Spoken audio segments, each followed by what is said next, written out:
E aí, galerinha, tudo bom com vocês? Vamos falar um pouquinho hoje sobre Anubis. Anubis e a Arca da Aliança. Será que existe algum plágio aí de Moisés? Moisés plagiou? Plagiar é crime, hein? Vamos prender Moisés aí. Antes de falar sobre a Arca, vamos contar um pouquinho da história de Anubis. Vamos contextualizar. Então, na realidade, tem ali um casamento legítimo que é de Néftis com Sete. Néftis e Sete eram casados. O que ocorre é que Néftis trai Sete, se disfarçando da deusa Íris para ter relações com Osíris. Nessa traição, nasce então de um relacionamento incestuoso Anubis. Ok?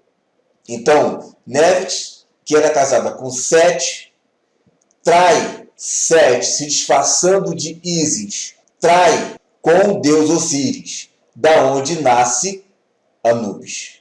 Correto? E quando Sete fica sabendo que a sua esposa Néftis o traiu com Osíris, ele arma uma armadilha para tentar matar Osíris. E consegue matar Osíris, tá? Pega o seu corpo, esquarteja todo o seu corpo e joga ali, espalha pelo Egito. Então, Ísis, que é a esposa de Osíris, quando fica sabendo disso, ela pega, né, o seu corpo que estava espalhado, junta ao seu corpo e com a ajuda de Anubis, em todo o ritual fúnebre ali, né, na mumificação, que Anubis então faz a sua primeira mumificação, e não é apenas a sua primeira mumificação, a primeira mumificação ocorre ali com Osíris, certo? A partir desse momento, Anubis, então, ele é considerado o deus da morte, tá? É ele que é o deus da vida após a morte, tá? É ele que é o deus da mumificação, do embalsamento, tá? Os sacerdotes, quando eles iam fazer o ritual de mumificação, de embalsamento, tinham que usar a máscara de Anubis, tá? Anubis passou a ser o protetor dos cemitérios, das tumbas e também dos corpos ali, certo? Anubis, então, passa a ser esse deus, tá? da morte, da vida após morte, tá? Então, essa aí é a história de Anubis. Quando você vê essa caixa aqui, é uma caixa mortuária. O que é uma caixa mortuária? É onde se colocava ali a pessoa mumificada. Na realidade, isto daqui, essa caixa aqui, é o que nós chamamos hoje de um caixão. Isso é um caixão onde se colocava as pessoas. Tá? E ali em cima tem o Anubis ali, né, que está ali protegendo, né, um cadáver que está ali dentro. Correto? Isto é o que significa aquela caixa. É simples assim. E aí o que os céticos dizem?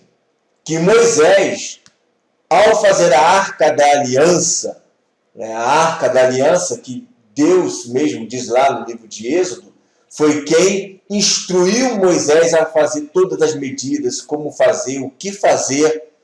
E ali dentro da Arca da Aliança você vê o maná, a vara de Arão e as tábuas dos 10 mandamentos, do decálogo. O que isso tem a ver com o caixão? O que tem que ser entendido é que no mundo mesopotâmico, quando você vai fazer algo para o seu Deus, você coloca símbolos de representações ali que vão elencar esse Deus. Então, por exemplo, tá? Aquele símbolo do peixe. Você sabe de onde se originou o símbolo do peixe? Tá? Que hoje, comumente, é utilizado no meio cristão. Isso veio dos fariseus. Foram os fariseus que inventaram esse peixe. Por quê? Porque o peixe ali representa o grande peixe de Jonas. Certo? Esse grande peixe de Jonas simboliza a ressurreição. Os fariseus criam na ressurreição. Simboliza a ressurreição. Então, quando você vê uma caixa mortuária cristã, você vê ali o símbolo do peixe que era usado pelos fariseus, que simboliza a ressurreição. Agora, se você for para a Síria, naquele mesmo tempo, naquele mesmo período, o peixe simbolizava uma outra coisa, que era o deus Dagon. Certo? Então, ainda que há semelhanças, né, no comportamento, não significa que é um plágio, significa que é um comportamento de colocar símbolos dos seus deuses, né, em seus objetos.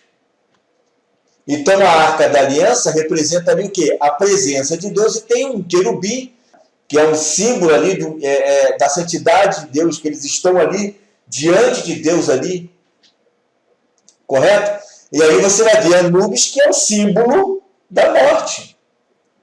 Então você vê as suas religiões ali, colocando seus símbolos para representar os seus deuses. Isso não é plágio, isso é um comportamento daquela região. Sempre foi assim. Ainda tem uma outra coisa importante. Todos vieram de um mesmo flanco. Todos vieram ali de Noé. Noé é descendente de Adão. Adão viveu quase 1000 anos. E Noé viveu mais de 600 anos. Então Noé teve tempo suficiente para ensinar para os seus 3 filhos toda aquilo que ele tinha aprendido dos seus pais. E qual é um dos descendentes de Noé que vem da geração de Cã? Mitzraim. Quem é Mitzraim? Mitzraim é o egípcio. Os egípcios vêm de Mitzraim. Então você vê pessoas que têm suas gerações partindo de um único progenitor, e esse progenitor ensina as leis para esses filhos, que passam para os netos, que passam para os bisnetos, só que nem todo mundo acaba guardando aquilo que aprendeu dos seus pais. Eles acabam passando para suas outras gerações de maneiras diferentes. Aí você vai ver histórias diferentes da criação, vai ver histórias diferentes do dilúvio, mas todos contam a mesma coisa. Isso não é plágio.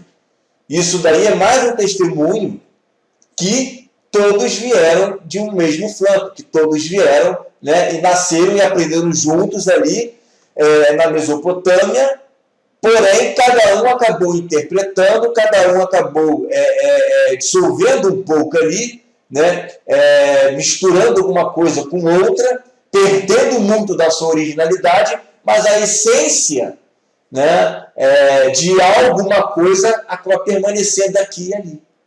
Fica aí com mais esse ensino, né, muito legal estudar isso daí, certo? E eu vou deixar aqui um link onde eu falo sobre Adão e um pouco das similaridades das nações que ficam ali perto, tudo daquela coxa de retalho, e todos acabam falando a mesma coisa. Tem diferença, mas tem mais semelhança do que diferença. Certo? Por hoje é só, até o próximo vídeo. Tchau.